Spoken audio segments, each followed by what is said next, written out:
नाम dear students. तो कल मैंने आपको टॉपिक करवाया था न्यूमेरिकल्स ऑफ अरेनियस इक्वेशन। वहां पे आपको एक्टिवेशन एनर्जी वगैरह ये सब निकालना मैंने सिखाया था। थ्रेशोल्ड एनर्जी में आपको पहले बता चुकी हूँ, तो इसी टॉपिक को आगे हम करेंगे आज। आज का हमारा टॉपिक होगा एक्टिवेशन एनर्जी का, और उसके बाद हम पढ़ेंगे कैटालिसिस थ्योरी। ठीक है, तो हेडिंग आप लोग डाल लीजिए, topic of today is activation energy.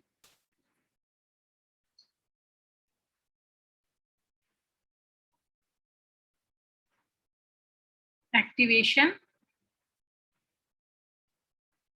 Energy. What is activation energy? अभी समझाऊंगी बेटा आपको मैं बड़े अच्छे से, सबको समझ में आ जाएगा। The extra amount of energy, the extra amount of energy absorbed by reactant molecule, absorbed by reactant molecule, so that their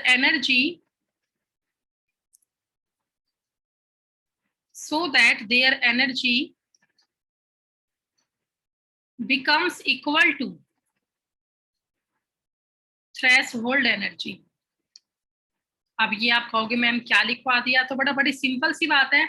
जब ग्राफ से इसको समझाऊंगी तो सब इजीली समझ भी जाएंगे। तो अब जो एक्टिवेशन एनर्जी है that is equal to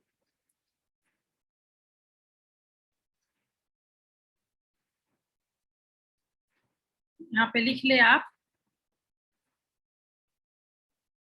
activation energy equals to threshold energy minus average kinetic energy of reactants. ठीक है बेटा, ये आपका फॉर्मूला है एक्टिवेशन एनर्जी निकालने का। Activation energy equals to threshold energy minus average kinetic energy of reactant molecule.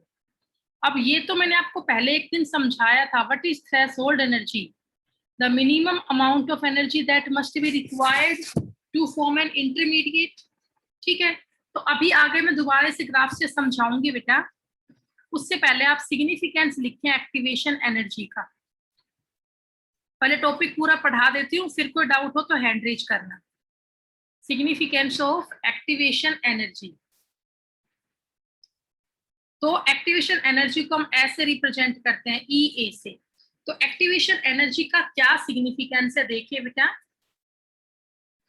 अगर activation energy low होगी,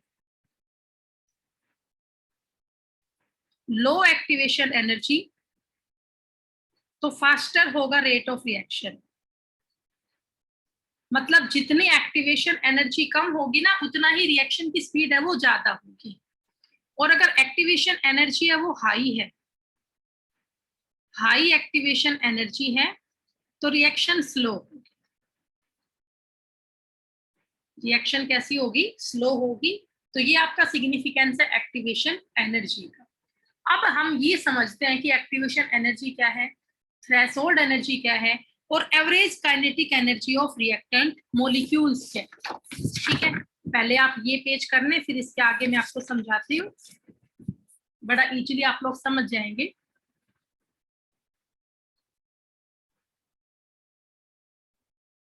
हाँ जी बेटा, ये पेज आपका हो गया होगा। चलो देखो अब आगे।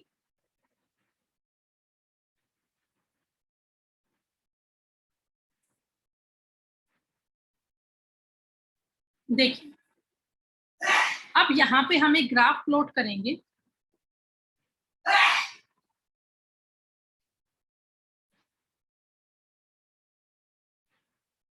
प्लॉट अ ग्राफ बिटवीन, यहाँ पे हम लेंगे वाई एक्सिस पे पोटेंशियल एनर्जी। वाई एक्सिस पे हमने क्या लिया? Potential energy. और एक्स एक्सिस पे हमने लिया reaction coordinate means rate of reaction. ठीक है, कि वे रिएक्शन है वो कहां तक जा रही है, कितना पॉसिबल है, रिएक्शन कोऑर्डिनेट, रिएक्शन कोऑर्डिनेट। अभी देखो 40 स्टूडेंट्स थे, फिर 36 हो गई, क्लास में रुकने का नाम ही नहीं। ओके, दोनों निधि हैं, हिमांशु नहीं है आज क्लास में। तो हमने ग्राफ प्लॉट करना है potential energy versus reaction coordinate. Suppose that बेटा हमारा ग्राफ कुछ ऐसा आया, जैसे जैसे रिएक्शन होती जा रही है ना, वैसे वैसे पोटेंशियल एनर्जी भी बढ़ती जा रही है, बढ़ती जा रही है, बढ़ती जा रही है, और फिर घटना शुरू हो। कुछ इस तरह का ग्राफ हमारा आया। अब सब ध्यान से देखिएगा, इस ग्राफ में कौन सा पॉइंट क्या है, आप लोग बड़ा इजीली समझ जाएंगे। ये जो पॉइंट है, ये इसे बोलते हैं एच आर या ई आर। ये एवरेज एनर्जी है रिएक्टेंट मॉलिक्यूल की। अब ये जो पॉइंट है, ये है एच पी, मतलब ये एनर्जी है प्रोडक्ट की। अब जो इन दोनों के बीच का ये गैप है, इसे हम बोलते हैं डेल्टा एच। इसे हम क्या बोलते हैं, डेल्टा एच। अब देखिए बेटा, मान लीजिए ये रिएक्शन थी कि A2 प्लस B2, इससे ये बन रहा है 2 मोल ऑफ AB। तो यहां तो रिएक्टेंट मॉलिक्यूल है A2 प्लस B2, यहाँ पे प्रोडक्ट मॉलिक्यूल बन गया 2 मोल ऑफ AB, और इस स्टेज पर बन रहा है इंटरमीडिएट। इस स्टेज पर जो पीक ऑफ द कर्व है, वहां पे क्या बन रहा है, इंटरमीडिएट।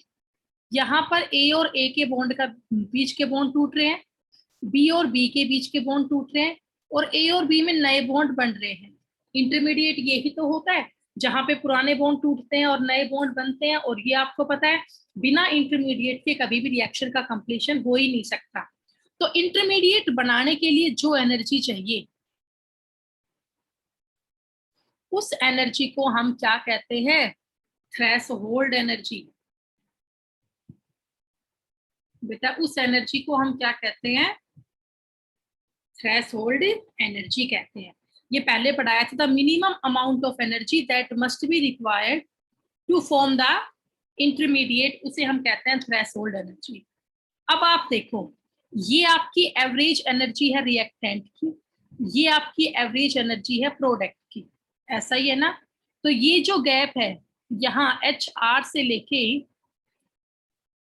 यहां तक,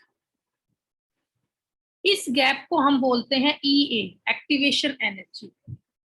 ठीक है बेटा, अब ये तो फॉरवर्ड में है, रिएक्टेंट के लिए है, और यहाँ ये प्रोडक्ट की एवरेज एनर्जी है। यहां से लेके यहाँ का जो ये गैप है, ये आपका EAP है, एक्टिवेशन एनर्जी ऑफ प्रोडक्ट। ये आपका क्या है, एक्टिवेशन एनर्जी ऑफ प्रोडक्ट है। अब मान लो मैंने यहाँ सबकी एनर्जी लिख दी किलो जूल पर मोल में, किलो जूल पर मोल में। ER मैंने मान लिया, या HR मैंने मान लिया मेरा 20 है, HP मेरा 40 है, और जो थ्रेशोल्ड एनर्जी है ये मेरी 70 है। हो गया बच्चों, ठीक है। अब देखो इस ग्राफ में, अब मैं सारे पॉइंट्स को अलग अलग यहाँ पे लिख रही हूँ। तो सबसे पहले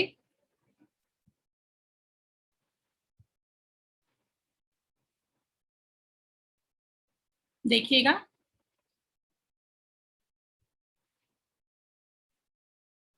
HR या ER कितना है, 20 किलो जूल, और ये है क्या, एवरेज एनर्जी ऑफ रिएक्टेंट,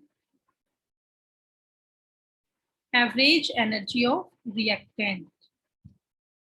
ऐसे बेटा HP या एनर्जी ऑफ प्रोडक्ट EP कितनी है, 40 किलो जूल पर मोल।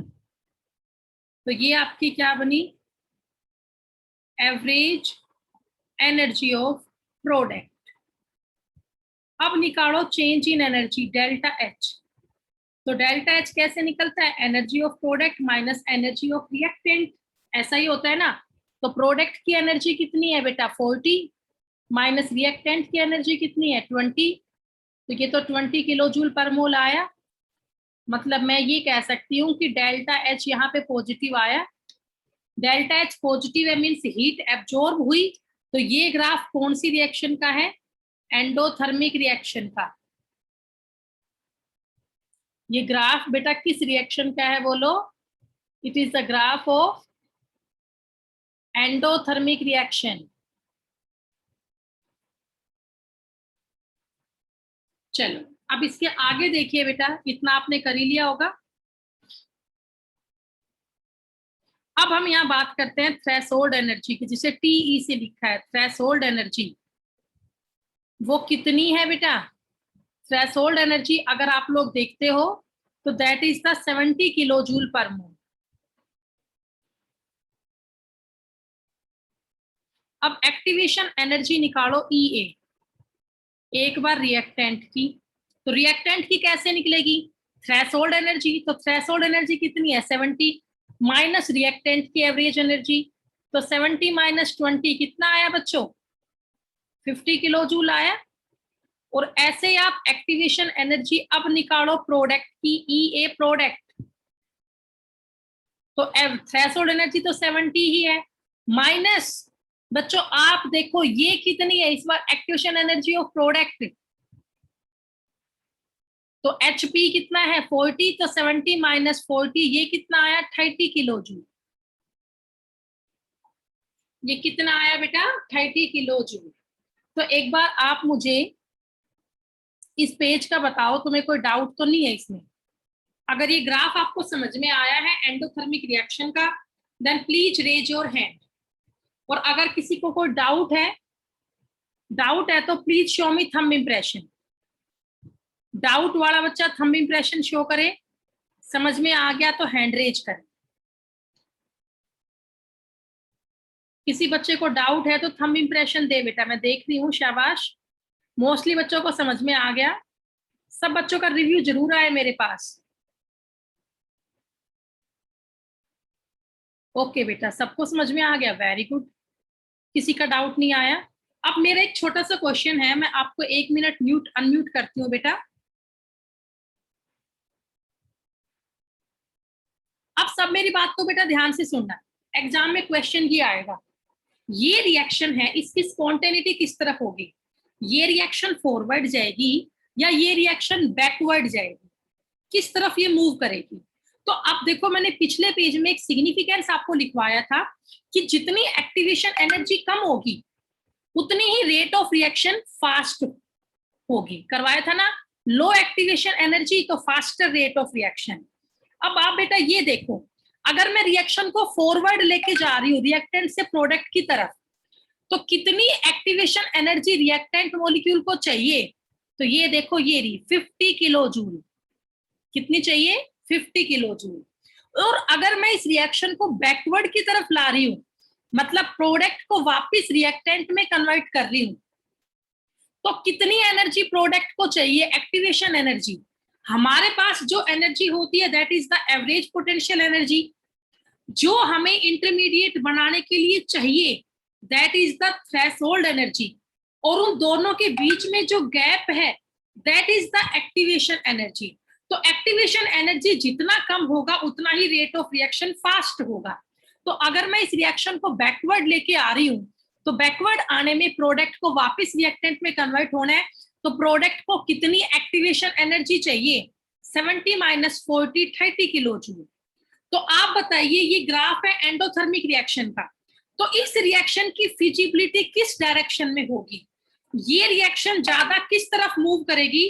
फॉरवर्ड डायरेक्शन में या बैकवर्ड डायरेक्शन में? गिव मी आंसर, बोलिए बेटा।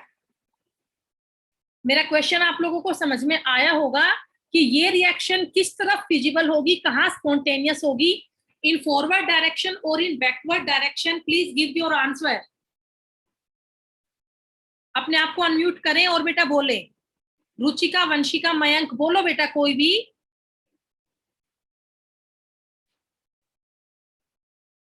क्वेश्चन समझ में आया? मैं ये पूछ रही हूँ ये रिएक्शन फॉरवर्ड डायरेक्शन में जाएगी या बैकवर्ड डायरेक्शन में जाएगी? बस कितना सा क्वेश्चन है। वंशिका बोलो बेटा। फॉरवर्ड। फॉरवर्ड। फॉरवर्ड। ओके, बाकी बच्चे बताओ भी। मयंक,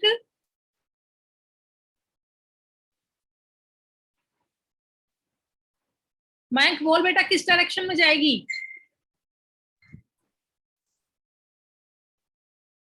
ओके, अंकित आप बताइए। अंकित, ये रिएक्शन किस तरफ फिजिबल होगी? फॉरवर्ड डायरेक्शन और in backward direction? No. Am I Audible?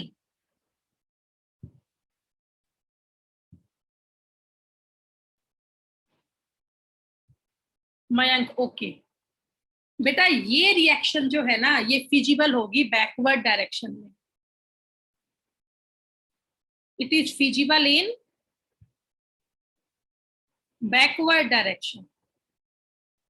वजह, क्योंकि इसको बैकवर्ड डायरेक्शन में आने के लिए कम एक्टिवेशन एनर्जी चाहिए। बैकवर्ड डायरेक्शन में लो है क्या? Activation energy. अब जिस तरफ एक्टिवेशन एनर्जी लो होगी उसी तरफ तो रेट ऑफ रिएक्शन फास्ट होगा, समझे? जहां पे एक्टिवेशन एनर्जी लो होगी वहीं पर ही रेट ऑफ रिएक्शन है वो फास्ट होगा। ओके, हाँ बेटा बताइए, ये समझ में आया आपको कंसेप्ट पूरा?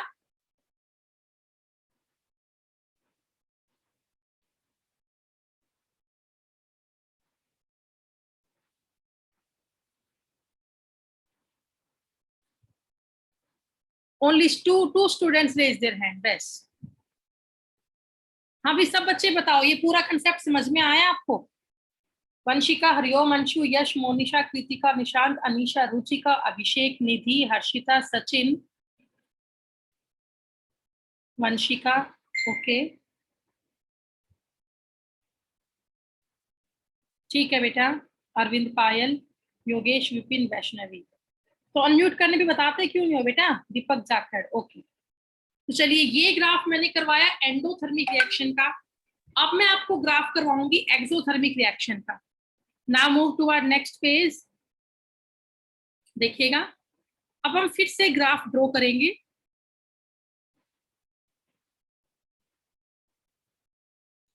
देखिए,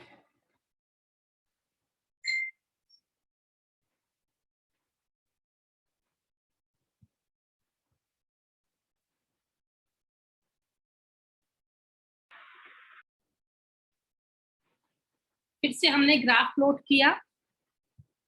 सेम है between the potential energy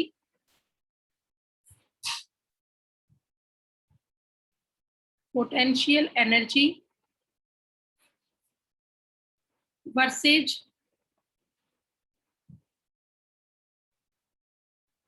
reaction coordinate. Potential energy versus reaction coordinate. हो गया? देखिएगा बेटा, अब आगे करें तो हर एक पॉइंट को हम यहाँ पे रिप्रेजेंट करते हैं।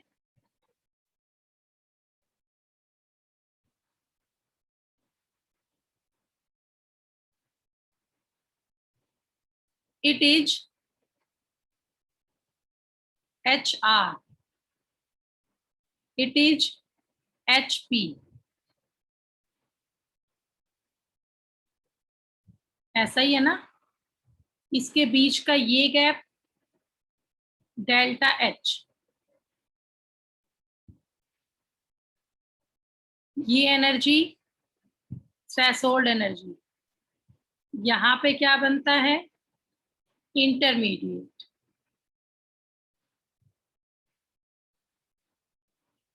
ये हुआ एक्टिवेशन एनर्जी रिएक्टेंट का,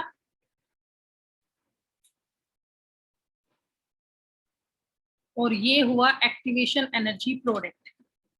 आई थिंक ग्राफ में तुम्हें कोई कंफ्यूजन नहीं होगा। अब इसके आगे देखिए, यहाँ पे अब मैं इस बार ये नहीं बताऊंगी HR HP क्या है, पीछे बता चुकी हूँ सारा। Here HR is greater than HP, आप खुद देख सकते हैं बेटा। तो डेल्टा H तो कैसे निकलता है? HP minus HR। तो इस बार डेल्टा H का आंसर कैसा आएगा? नेगेटिव। नेगेटिव आएगा तो मतलब ये कौन सी रिएक्शन का ग्राफ है? It is graph of exothermic reaction. It is graph of exothermic reaction. ये आपको समझ में आ गया होगा।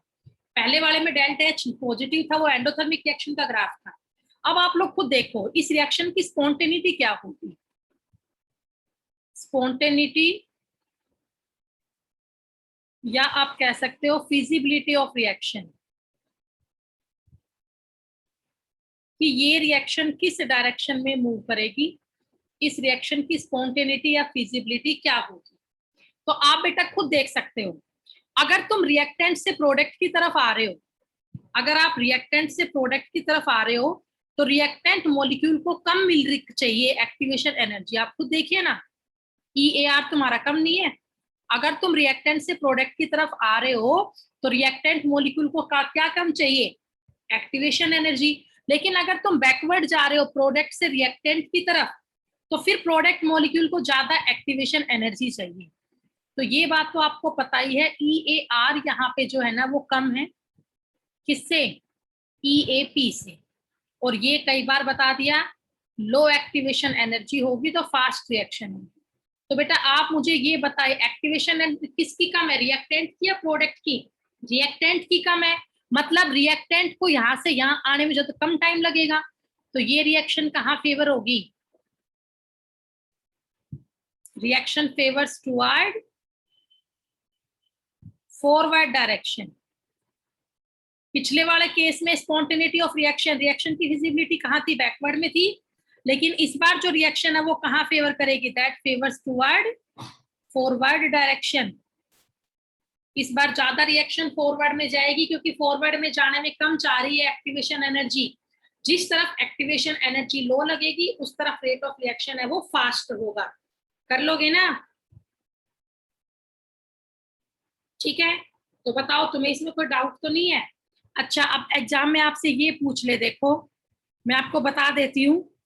एक्टिवेशन एनर्जी ये है 10, ये है 15, ये है 35। बच्चों वैल्यू बताओ मुझे HR की, HP की, थ्रेशोल्ड एनर्जी की, EAR की और EAP की।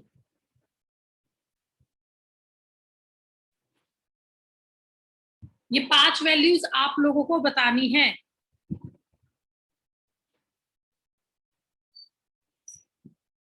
तो बेटा बताओ किसकी वैल्यू क्या है? शाबाश, बोलो, मैंने आपको अनम्यूट कर दिया है।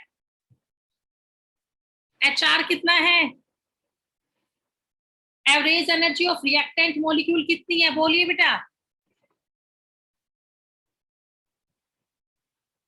ऐसे हैंड रेज नहीं करना, बोलो, मैंने आपको अनम्यूट कर तो दिया, बोलो भाई। अच्छा नहीं हुई, अब कर दिया, बोलो भाई, फटाफट आंसर दो सारे। बेटा टाइम खराब, जल्दी बोलो, टाइम वेस्ट मत करो। HR कितना है?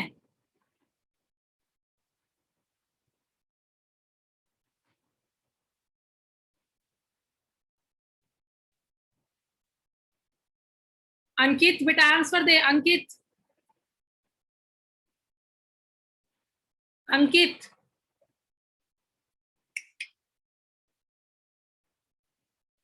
चिराग अनम्यूट योरसेल्फ। चिराग, हाँ बेटा आंसर दे चिराग। मैम फटाफट आंसर दे सारी वैल्यूज का, बोल। HR कितना है? 15 3। HP 10 10। थ्रेशोल्ड एनर्जी 36 35 बेटा, ठीक है 35 ही मान लो। एक्टिवेशन एनर्जी रिएक्टेंट की 35 माइनस 15 कितना हुआ भाई? 20। और एक्टिवेशन एनर्जी 20 प्रोडक्ट की बोलो, 35 माइनस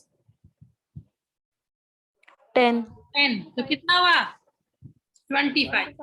तो किस तरफ लो है एक्टिवेशन एनर्जी, रिएक्टेंट साइड में देखो लो हुई, प्रूफ हो गया ना, EAR कम हुआ, मतलब रिएक्टेंट को यहां से यहां जाने में कम चाहिए एक्टिवेशन एनर्जी, तो ये फॉरवर्ड में मूव करेगी।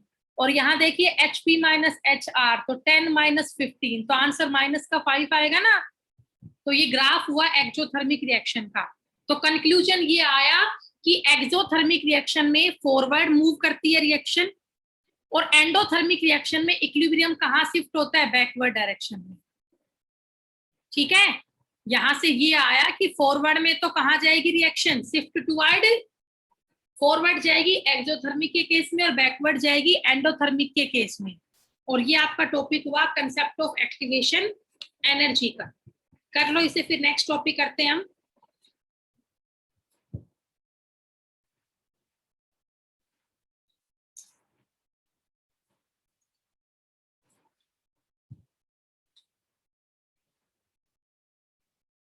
कैटालिस्ट का टॉपिक अब हम करेंगे।